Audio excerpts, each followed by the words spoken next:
The Victorian government's budget today confirmed the deterioration in that state's finances. Its debt is the highest of any state in Australia. The measures to control that debt, increasing land taxes and payroll tax on business, along with its relatively energy insecurity, will make business wonder if it's actually the right place to set up new operations. The budget forecasts better days are ahead and blames COVID for its woes, but the government's own spending and expansion cannot be overlooked. Let's bring in here the Victorian political editor for Sky News, Simon Love, who was there as Treasurer Tim Pallas handed this budget down today.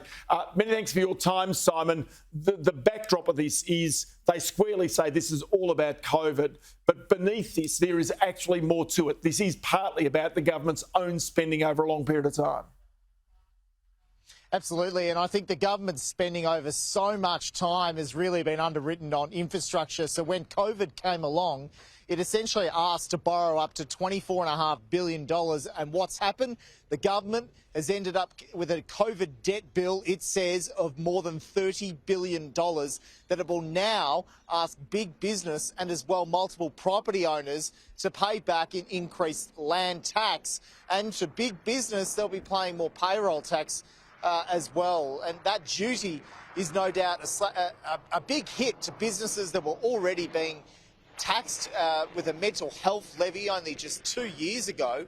So this will be another further burden on business in Victoria. Now, the reaction has been coming thick and fast from ratings agencies. We've been hearing from S&P and Moody's, who maintain their view that Victoria should be on a AA credit rating. Of course, Ross, before COVID, Victoria was at a AAA credit rating that it really revered and it had a lot of pride in, but the ratings agencies believe it would take up to a decade for the state to get back to that sort of footing.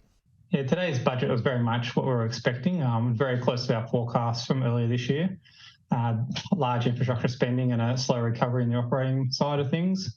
With that said, as time goes by, the financial forecasts for Victoria are getting better, and we think there's a little bit more headroom in the AA rating after today's budget.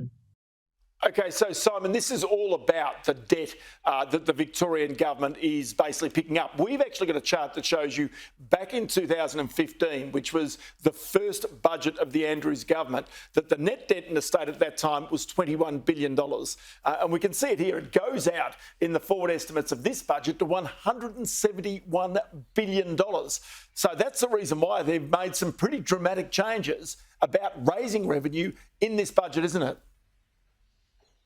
Absolutely, Ross. But even with the changes in revenue and trying to gain more payroll tax from businesses and tweak a few rules when it comes to stamp duty for businesses and industrial and commercial properties in Victoria, that net debt, as you just showed on the screen, it is still climbing over the forward estimates. So even the government's COVID debt management plan doesn't suppress that debt or sees it come down. We will see a surplus, though, in the forward estimates. At the end of the forward estimates, the government's projecting $1.6 billion in surplus, but that net debt figure is certainly one that many people are concerned about. Okay, let's have a look now at some of the measures it's taken, because it's quite clear one of those is about this payroll tax and whether this is a disincentive. We can actually show people the impost of business here. So say, for example, if you have land tax, in this case, we'll look at, and if you've got a property where the land value is between $50,000 and $100,000, I don't think there's many of those,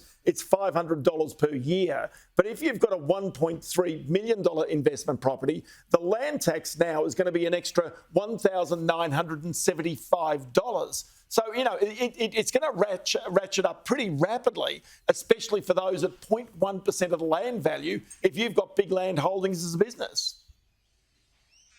Absolutely, Ross, and that's the concern here in Victoria, that it's a bit of a disincentive for people to go and have investment properties to negative gear.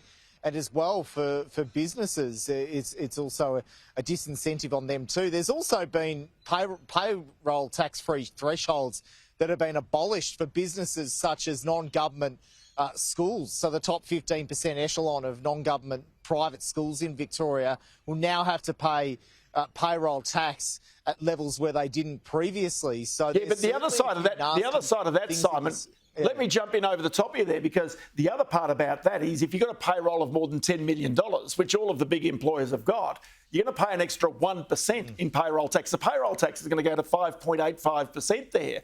I mean, it's a pretty reasonable impost in actually employing somebody and having 5.85% of that going off to the state government. Well, it's really one of the main ways that a state government garners revenue. It's really stamps and payroll tax, and they're really the only two levers that the government could pull this time to try and at least get the debt down. But as we saw with the net debt, as much as the deficit's going to be coming down, that net debt still goes north. I'll tell you, our Victorian political reporter, Simon Love, always good to chat to you. Many thanks for your input today. We really appreciate it.